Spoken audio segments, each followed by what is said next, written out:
मेरा नाम जेसन है। मैं पेशे और शौक से एक शेफ हूँ। दरअसल एक हेड शेफ हूँ। अगर मैं काम पर ना जाऊं तो एलए के एक जाने माने रेस्टोरेंट में तहलका मच जाता है।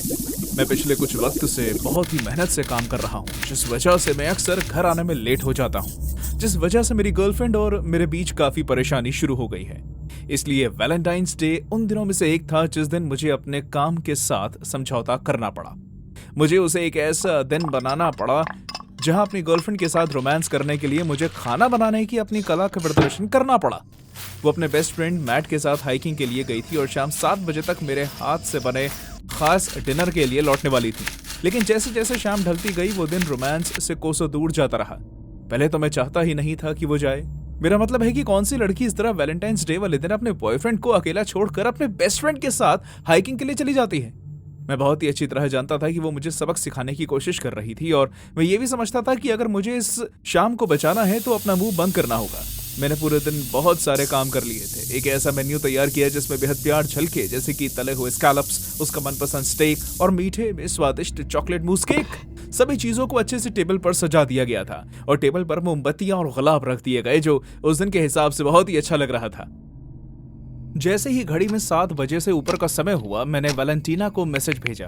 मेरी बात में चिंता का संकेत भी था। हे जान, डिनर तैयार है, सब ठीक तो है ना? मुझे माफ करना, थोड़ी देर लग रही है। हाइकिंग में मेरी समझ से ज्यादा वक्त लग रहा है। मैंने सब रखने की कोशिश की और खुद को आखिर में होने वाले काम से व्यस्त कर लिया। लेकिन जैसे ही मिनट घंटे में गुजरे, उसके मैसेज अजीब होते गए। तुम काफी समय से गई हुई हो, क्या मुझे चिंता होनी चाहिए? मेरा ध्यान भटक गया था। जंगल में हमें कुछ अजीब देखने को मिला। मैं आकर तुम्हें सब बताती हूँ। उसकी आधी अधूरी बातों ने मेरी चिंता को कम नहीं बल्कि और बढ़ा दिया और मेरी निराशा और ज्यादा बढ़ गई जब मैंने किचन में एक चूहे को इधर उधर भागते हुए देखा। कुछ समय से हम घर में चूहों से संबंधित थोड़ी परेशानी का एहसास कर रहे हैं, लेकिन आज का दिन इसके लिए बिल्कुल ठीक नहीं था। अब मैं एक चूहे को भी जीतने नहीं दे सकता था। हाथ में एक बैट लिए मैं उसकी खोज में निकल पड़ा। मेरा मूड और भी ज्यादा खराब हो चुका था। वो चूहा मायावी निकला। वो मेरे हर वार से बचता रहा और फिर आखिरकार अपने बिल में जाकर छुप गया। हार कर गुस्से में मैंने बैट वहीं फेंक दिया। मेरे दिमाग में एक बार फिर अजीब अजीब ख्याल आने लगे। वैलेंटीना का लेट हो जाना, उसके अजीब जवाब आना और अब इस चूहे की परेशानी। मुझे ऐसा लग रहा था कि पूरी कायनात आज इस शाम को खराब करने के लिए ठान कर बैठी है। काफी देर हो चुकी है, तुम घर कब आ रही हो? मेरा वक्त से ध्यान हट गया। मैं बस आ रही हूँ, ओके? मैं उस पर यकीन करना चाहता था, लेकिन मेरे दिमाग में गलत गलत ख्याल आने लगे। क्या उसके और मैट के बीच कुछ चल रहा था? यह ख्याल मेरे दिमाग में जौ की तरह चिपक गया था, जिसे नजरअंदाज नहीं किया जा सकता था। जब तक घड़ी में 11 बजे, मेरी चिंता अब गुस्से और घबराहट में बदल चुकी थी। लेकिन फिर आखिरकार दरवाजा खुला। वैलेंटीना अंदर आई, लेकिन वो काफी अलग लग रही थी। उसके चुलबुले अंदाज की जगह बेचैन कर देने वाली दबी हुई अंदाज ने ले लिया था। उसकी आंखों में चमक नहीं थी और उसकी हरकतें अजीब और सुस्त सी लग रही थी। जैसे ही मैंने उसे देखा, मैं उसे अपनी नाराजगी और गुस्सा जाहिर करने के लिए तैयार था, लेकिन उसने मुझे नजरअंदाज कर दिया और बार बार ये कहती रही कि उसका पेट भरा हुआ है और वो मेरे हाथ का बना हुआ डिनर नहीं करना चाहती। ये बिल्कुल भी वैलेंटीना नहीं थी। उसे तो मेरे हाथ का खाना बहुत पसंद था। क्या? लेकिन स्टेक तो तुम्हारी फेवरेट है और मैंने पूरा दिन तुम्हारे लिए ही खाना बना। मुझे अभी कुछ भी खाने का मन नहीं जेसन। हाई करते हुए मैंने कुछ खा लिया था। जिस तरह से वो बात कर रही थी, मुझे कुछ गड़बड़ का एहसास हुआ। ऐसा लग रहा था जैसे वो मुझसे नजरें चुरा रही हो और मुझसे कोई राज छुपाने की कोशिश कर रही हो। हमारा अपार्टमेंट, जो अक्सर काफी प्यारा और सबको पसंद आने वाला हुआ करता था, आज एकदम ठंडा पड़ गया था, जैसे तापमान गिर गया। जैसे जैसे रात बढ़ी, अपार्टमेंट का माहौल बदल गया। मुझे बहुत ही घुटन और घबराहट महसूस होने लगी। मुझे ठीक से तो नहीं याद, लेकिन मुझे सामान अपनी जगह से इधर उधर होते हुए दिखाई देने लगा। लाइट्स बिना वजह झिलमिलाने लगी और घर के अंदर हीटर चलने के बावजूद घर में ठंड बढ़ गई। वैलेंटीना का बर्ताव भी हद से ज्यादा अजीब होता गया। वो बीच बीच में अजीब भाषा में कुछ फुसफुसाती जो मुझे समझ नहीं आ रहा था। उसकी आवाज एक अजीब लय में आ रही थी। हो सकता है कि मैं सिर्फ कोई न कोई बहाना ढूंढ रहा था। मैंने अपने रेस्टोरेंट का सबसे व्यस्त दिन छोड़कर उसके साथ वक्त बिताने के लिए तय किया था, लेकिन उसमें कोई दिलचस्पी नहीं थी और ऐसा मैंने पहले कभी नहीं देखा। वो शाम एक रोमांटिक वक्त से हटकर एक परेशान कर देने वाले अनुभव में बदल गई थी, जिस पर यकीन नहीं किया जा सकता। मैं खुद से इस रिश्ते के बारे में ही नहीं बल्कि सच्चाई के बारे में भी सवाल करने लगा। आखिर उस हाइक पर हुआ क्या था? उसे जंगलों में क्या मिला था? और सबसे ज्यादा जरूरी, उसे हुआ क्या था? जो वैलेंटीना मेरे सामने खड़ी थी वो दूर दूर तक वैसी नहीं थी जिसे मैं जानता था और जिसे मैं प्यार करता था। वो कुछ अजीब लग रही थी। घड़ी में रात के 12 बज गए, फिर भी घर में छाई हुई अजीब सी मनहूसियत कम होने का नाम नहीं ले रही थी। मैं वहां खड़ा होकर उस डिनर को देख रहा था जो मैंने वैलेंटाइन के खास मौके पर बनाया था, जिसे किसी ने हाथ तक नहीं लगाया। ये देखकर मुझे निराशा और चिंता दोनों का एहसास हुआ। वैलेंटीना का स्वभाव और भी ज्यादा उलझन भरा होता जा रहा था। खाने की तरफ उसकी कोई रुचि नहीं थी। मुझसे दूर दूर रहना, पेट भरा होने की बात करना, ये देखकर इतना तो कहा ही जा सकता था कि ये सब परेशान कर देने वाली बातें थी। हमारा मिलने से पहले वो काफी सख्त डाइटिंग फॉलो करती थी। मैं जानता था कि वो अपनी डाइट के नियम के लिए बहुत ही सख्त थी, इसलिए मैं जानता था कि वो झूठ बोल रही थी। तुम इस तरह बर्ताव नहीं करती। जब से तुम वापस आई हो अजीब बर्ताव कर रही हो। आखिर हाइक पर हुआ क्या था? कुछ नहीं जेसन, मैं बस खाना खाने के मूड में नहीं हूँ, बस समझे तुम। जब उसने इस लहजे में बात की तो मैं और भी ज्यादा परेशान हो गया। मैं जितना ज्यादा चीजें समझने की कोशिश करता वो उतनी ही ज्यादा चीजें छुपाने और टालने की कोशिश करती। मेरे दिमाग में अलग अलग संभावनाएं बनने लगी, जिनमें से सबसे परेशान कर देने वाली मैट और उसके बीच के रिश्ते की थी। लेकिन जैसे ही रात और काली हुई, मेरी परेशानी की वजह एकदम बदल गई। वैलेंटीना का व्यवहार और ज्यादा भयानक हो गया।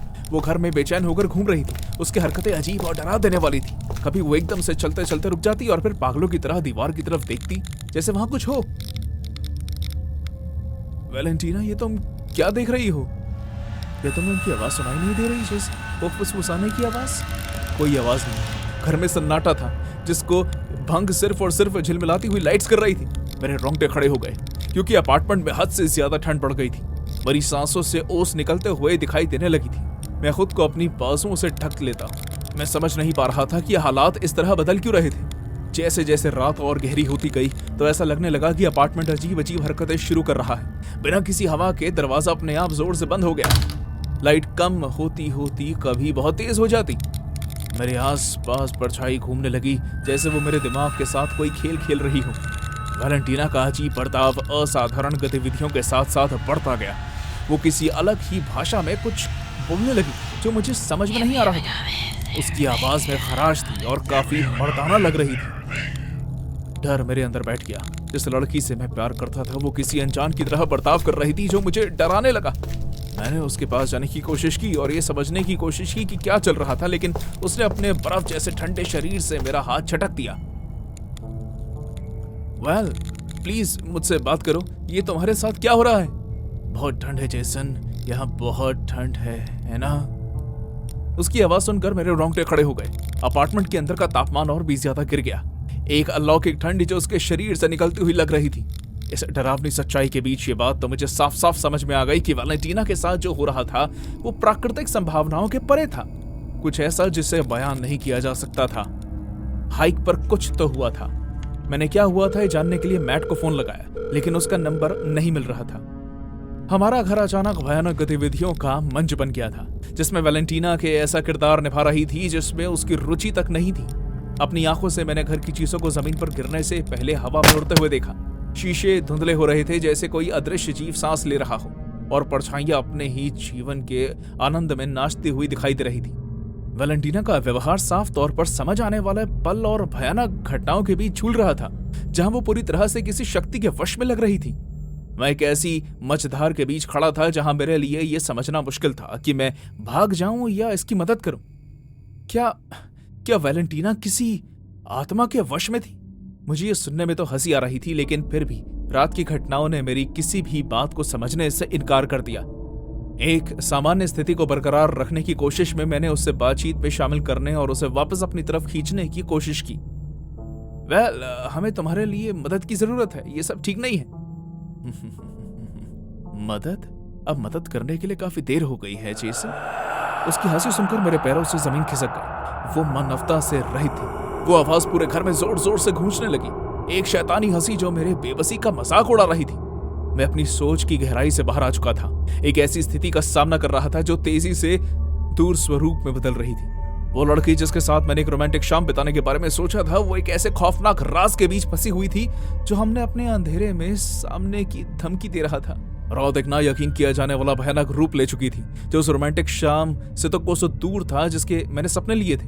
वैलेंटीना वो लड़की जिसे मैं कई सालों से जानता था और प्यार करता था, अब एक अजनबी बन चुकी थी। 100 साल से भी ज्यादा पुरानी ये जमीन जिस पर अब बिल्डिंग बन चुकी थी, डरावनी घटनाओं का मंच बन गई थी। इन सब में सबसे ज्यादा परेशान कर देने वाला बदलाव था वैलेंटीना का बर्ताव। साफ तौर पर सोचने समझने की उसकी शक्ति खत्म होती जा रही थी और यह जाहिर था कि किसी बाहरी प्रभाव ने उसे पूरी तरह अपने वश में कर लिया था।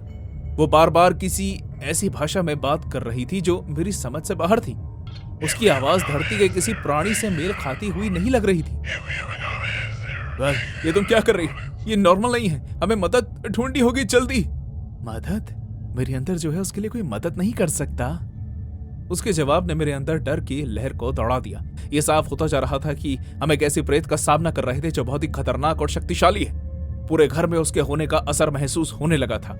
मैं जैसे जैसे उसके करीब जाता, ठंड का एहसास बढ़ता चला जाता था।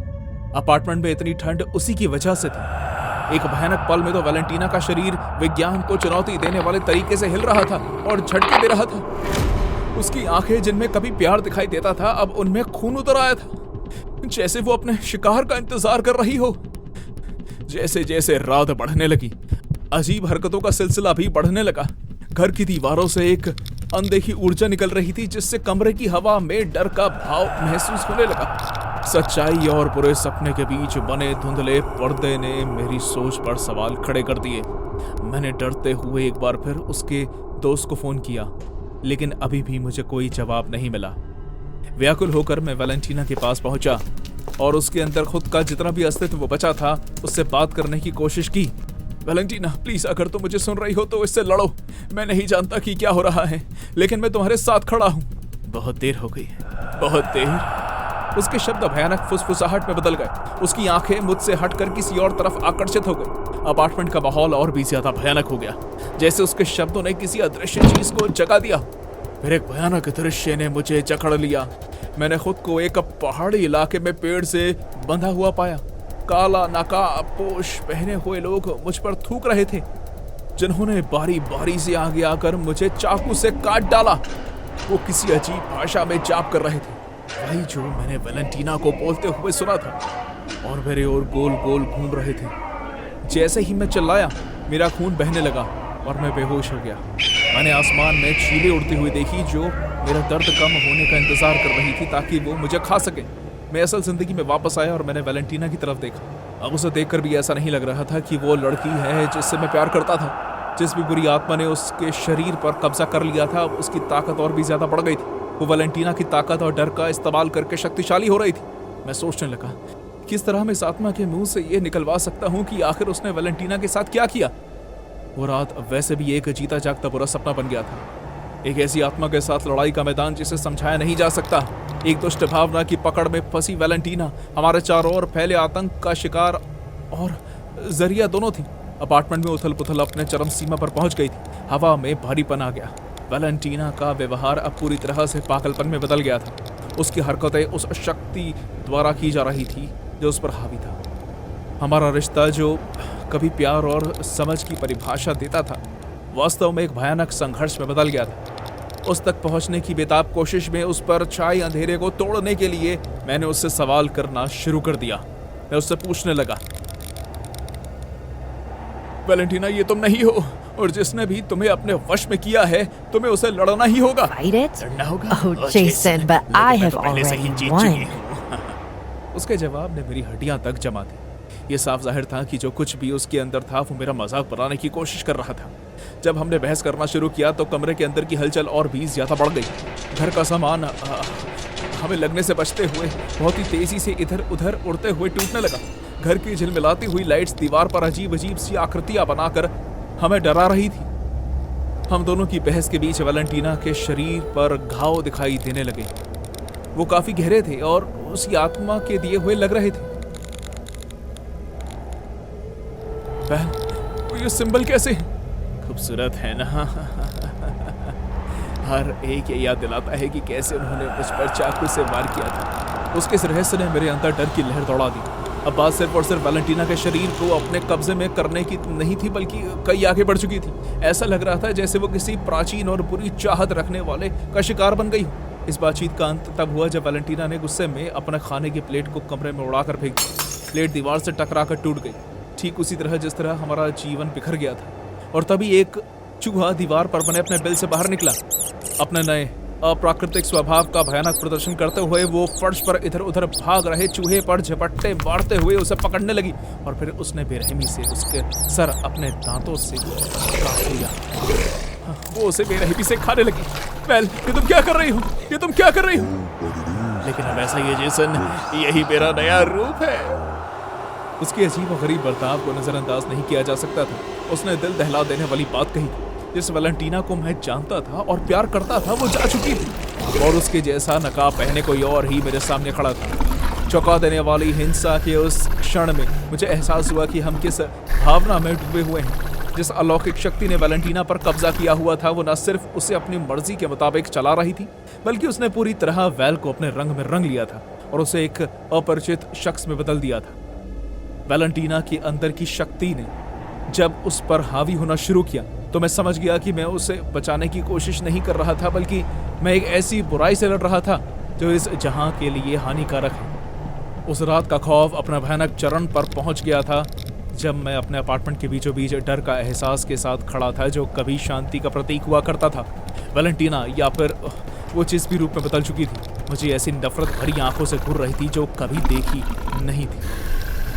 उसके अंदर का डर अपने खुद के जीवन के साथ कांपता हुआ लग रहा था। भयानक स्पष्टता के एक पल में वैलेंटीना पर कब्जा कर आत्मा ने बोलना शुरू किया। उसकी आवाज कुछ अपनी और कुछ बुरा चाहने वाली आत्माओं का मिश्रण लग रही थी। तुम्हें अभी भी समझ नहीं आया ना जेसन? जो शक्ति मेरे अंदर है वो प्राचीन वंश को मेरे जरिए जारी रखेगा। मैं ये सुनकर डर गया क्योंकि उस आत्मा ने अपना वास्तविक रूप जाहिर किया था। इसमें एक प्राचीन बलिदान की बात की गई, एक बुरी आत्मा जिसका इस धरती पर निवास है और वो अपनी इस विरासत को जारी रखने के लिए किसी सही शख्स का इंतजार कर रही थी। ये आत्मा काफी समय से शांत बैठी थी और सही शरीर का इंतजार कर रही थी और फिर उसने हाइकिंग के समय मैट के साथ वैलेंटीना को देखा। मैट कहाँ है? उसके साथ क्या हुआ? तुम्हें ऐसा क्यों लगता है कि मुझे भूख नहीं थी?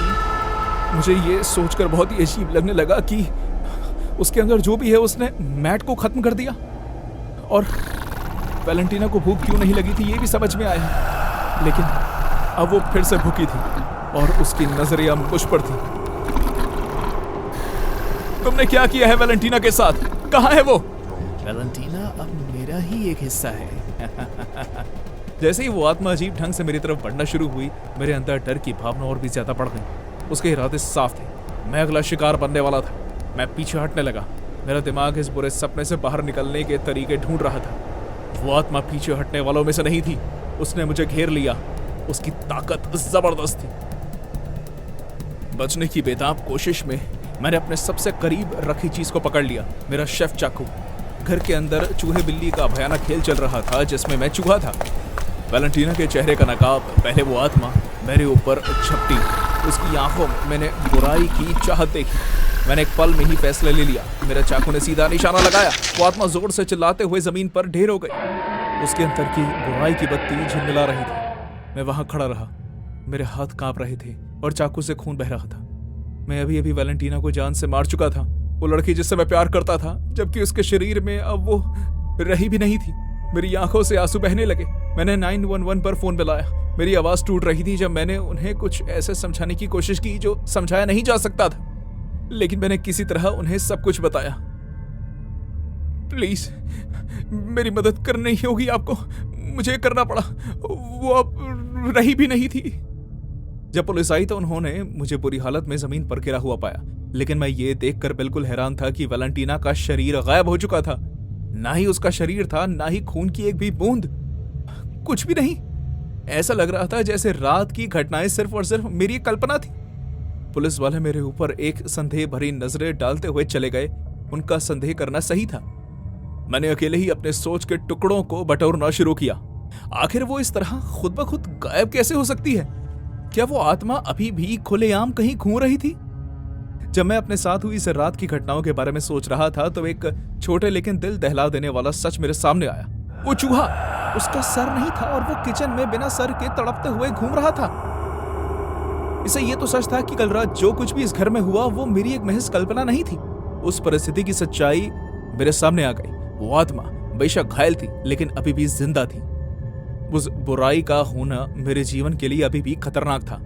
मुझे दोषी होने की भावना, डर और उन असुलझे सवालों से जूझने के लिए अकेला छोड़ दिया गया था जो अब मेरी दुनिया का हिस्सा बन गए थे। उस वैलेंटाइन की रात के बाद मेरा अस्तित्व एक भयानक कब्रिस्तान बन गया। एक ऐसा जीवन जो प्राचीन बुराई के अंधकार से ढका हुआ था।